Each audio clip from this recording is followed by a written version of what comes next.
I want to acknowledge David Riddell, who lives in Nelson, New Zealand, and all of the living wisdom is his brainchild. It comes out of years and years of seeking and searching for biblical framework to help people by.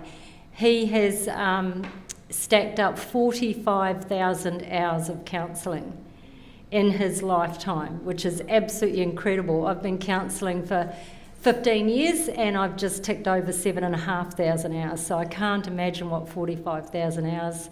But because of his incredible mind and his incredible love for truth and wisdom, he has developed a manual which we run through for 2 weeks with adults, the 2-week Living Wisdom School. And I came across this nearly 20 years ago now, just as my children were coming into teenage years and in teenage years, and I just wished I'd had it before, but it's never too late to start, and it's never too late to make a beginning. A lot of you would know that even if your 70-year-old mother or father changed right now, it wouldn't be too late. So it isn't ever too late to start with something great if you come across it. But Dave has mentored me, trained me, and I developed this idea. I really love TED Talks. How many of you have loved TED Talks? Well, TED Talks are about sharing ideas. And that's what we're doing tonight. I'm sharing an idea that I had about 10 years ago. I work mainly with adults, but most of the time I feel a little bit like an ambulance at the bottom of people's cliffs sometimes, because adults come for help late. There's not that many adults that go, oh, I think I'm getting into a little bit of trouble here, I'll go now. It's kind of in crisis we go. And so I came up with an idea. What if we could put a safety rail at the top of people's cliff so that we can prevent some of these things from even occurring and happening? As I've taught the living wisdom for years, I thought, how could I get this into children? Because the foundational beliefs are the strongest. A lot of you will still be living part of your life on a foundational family motto that you have, conscious or subconscious. A family motto like adults go first with the food, or eat everything on your plate, or don't upset dad, or quick, visitors are coming, tidy the house. You live by these family mottos and they become your kind of rules. And so I thought, how about we go into a child's mind and we intentionally put rules in there to set them up for success and build a foundation. And so I don't want you to see me as a psychologist tonight, because I'm not a psychologist, I'm a counsellor. I'm not a neuroscientist, although I understand a tiny smidgen about neuroplasticity and neurons and transmitters and synapses, etc. You can discover all that technique through listening to people like Carolyn Leaf or reading Norman Doidge, etc. But tonight I want to come to you as a parent, a counsellor, a grandmother, and just somebody passionate about seeing children given tools that gives them a far greater chance of being successful in life and in love. And this will lay down a foundation in their mind to continue building on, if they grab it. We can't force people to grab truth, we can't force them to take stuff on, but we're giving them an option. And it's an option that's going to be incredibly helpful. And I have discovered over the last 8 or 9 years of seeing the resources in use across Australia and New Zealand, that children just lunge at it. They just lunge at it. They recognise it way quicker than we do. We're a bit, oh, I don't know about that, and who is she, and does it really work, and prove it to me. Whereas children will just, if they recognise it as helpful, they grab it and they will take it on. So it's very exciting to be able to intentionally find a surefire way to build a healthy mind. You know, emotional health is too important to just be a lucky dip and a hope for the best.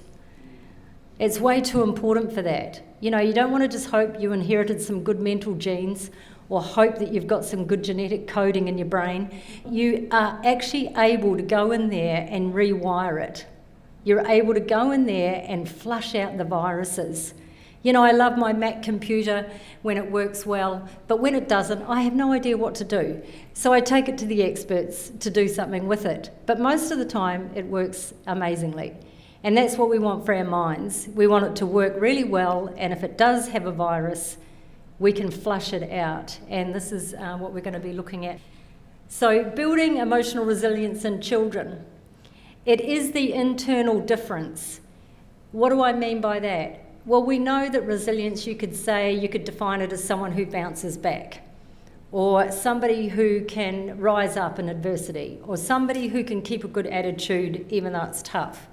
But what is the difference between a child that does bounce back and one that doesn't? What is the real difference?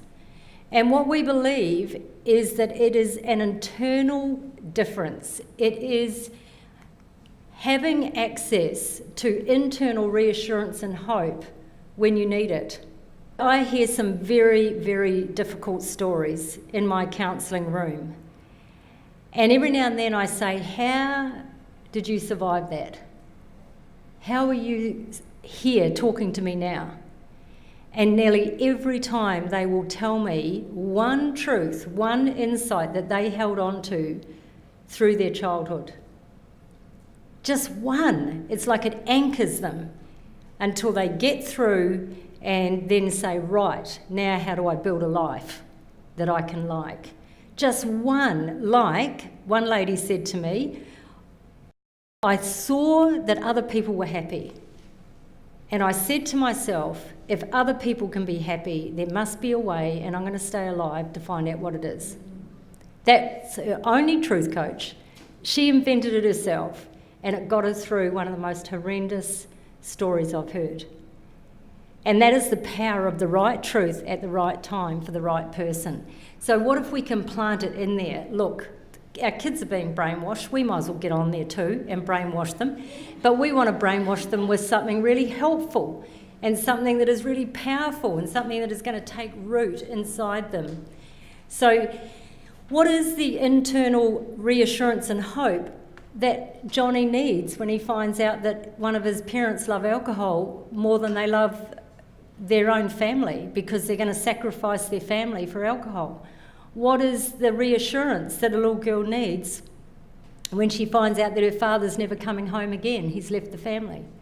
What is the reassurance that a child needs when mum and dad are divorcing and their dreams are shattered? What is the reassurance a child needs when they discover that mum is really ill and may not recover? If they can grab some reassurance and hope, they are able to bounce back over time. They might not bounce back till they're 20, till they're 30, but they will be able to bounce back and be resilient from that if they've got something to hold on to. And so that's what we want to do. Living Wisdom says that emotional health is teaching your mind to be your friend. Doesn't that sound lovely? It is lovely. It is really lovely when your mind looks after you, when your mind reassures you, even though the bills are coming, when your mind reassures you, even though gravity is winning, when your mind reassures you, even though you've failed maths for the third time, your mind will still reassure you. That's the place that we want to develop in our heads. So we want children to be able to have access to what they need. So it's the right truth at the right time for the right situation. It's intentional and it's a search for the right reassurance or the right strategy. It is the ability to tell yourself the truth regardless of the circumstances. If you can tell yourself the truth, you will bounce back, you will recover, you will be resilient. But what is the truth, and is it available to you? And if not, where do you find it? Why did I call it My Life Rulz? Teenagers don't like that word, of course, rules, and that's coming down younger and younger. But the bottom line is we need rules. We need rules at school to know what we can do and what we can't do. We need rules around the swimming pool so that we don't crack our head open. We need rules in the library. Rules keep us safe. Rules are good for us, they're helpful. And these are emotional health rules. If I stick to these rules, my mind will look after me. If I stick to these rules, my mind will be my friend. I talk about memory hooks because the truth coaches need to get deeply in, like a memory hook. And I showed my age to the teachers, saying that when I was about 7, I had to learn this rhyme because I could never spell arithmetic. And so I had to learn this rhyme: a red Indian thought he might eat toffee in church. And then I spell it right every time. But you know, I'm 60 now, I don't need to know that, but it's there. It's there. It's dug into my mind. It's a groove. It's a hook. And that's what they are. They're very, very powerful grooves that we can come back to any time we want. The same way a lot of us learnt our times table, by rote. Not by iPad, by rote. Auditory, visual, kinesthetic, actions. And an iPad is not going to do that for us. So that's really how truth coaches work. They work like a braided river. Carolyn Leaf talks about our mind being like a tree with lots and lots of branches. Well, we use this picture here of a braided river, where your mind has all these hundreds of thousands of grooves in it that get dug as you live life. A groove like the fire is hot, because the parent has said, don't touch hot. No, hot, hot. But what does the child have to do? They have to touch it. And once they touched it, the groove is there. Bang. The brain connects. These two neurotransmitters connect, and it's lodged there forever now. Fire, hot. You've dug the groove. They've dug the groove. And that's what we want to do with the truth coaches. Lodge them in, dig the groove, but we want a groove that looks after them, not a groove that sets them up for trouble. A common groove that sets them up for trouble is correction is the same as rejection. Correction means they don't like me. Correction means I'm a failure. Correction means humiliation.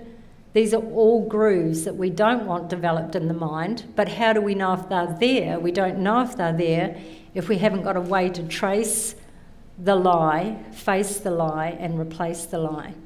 And that's what My Life Rulz is really about. David Riddell's trace it, face it, and replace it. You're digging a new groove. And once you leave that old groove alone and you move over into the new one, it becomes like our roads. We forget where they are. We forget where the old road was. And we don't want to go down it anyway because this new one is quicker. So we're into EBT therapy. Well, what does that mean? It really means that we're not so interested in the behaviour at the top. A lot of us are managing behaviour. Managing behaviour. Managing anger, managing sadness, managing overreactions. The older we get, we're managing more and more stuff. And if it's destructive stuff, self-harm, all sorts of sick thinking, then we're exhausted in managing the behaviour, and it doesn't really work, because the bottom line is if we could have changed the behaviour, we probably would have. But you cannot change behaviour with willpower. You have to change behaviour by finding out what's producing it so that you can go down underneath it. So the behaviour is being fed by feelings and emotions. Those are being fed by self-talk. I used to be a stinking thinker. If you could see my brain under a microscope 30 years ago compared to what it looks like today, it would look, I think, pretty much like a different brain. Because I've gone from sick thinking, poor emotional health, to truth-based thinking, and my mind is my friend. And that transition has taken nearly 20 years, but it's gone quickly, and it's been an exciting journey and a powerful journey, and a journey full of hope and encouragement. And now I can recognise when I'm falling into some sick thinking, and I can quickly correct it, because I have got hundreds of truth coaches up here that I can grab when I need to, because they're my new way of thinking. So what we're looking for is the deep, deep beliefs that are setting the person up to feel it, talk to themselves a particular way. Like the behaviour could be, I run out of here because my emotions are telling me no one likes me, no one's listening to me, they're all bored. My self-talk is saying they look totally bored. They're really judging you. They think this is wasting their time. And then the deep belief might be, people's approval is vital to me. Or if they don't approve of me, I can't carry on. Disapproval is unbearable. Rejection is unbearable. And I will just exhibit a behaviour like take off because of a deep belief. And until we can join the dots, we don't really know what's going on and why we're doing what we're doing. So this is a powerful look at why do I do what I do? Why do I do the thing I don't want to do? And don't do the thing that I do want to do? Why do I do that?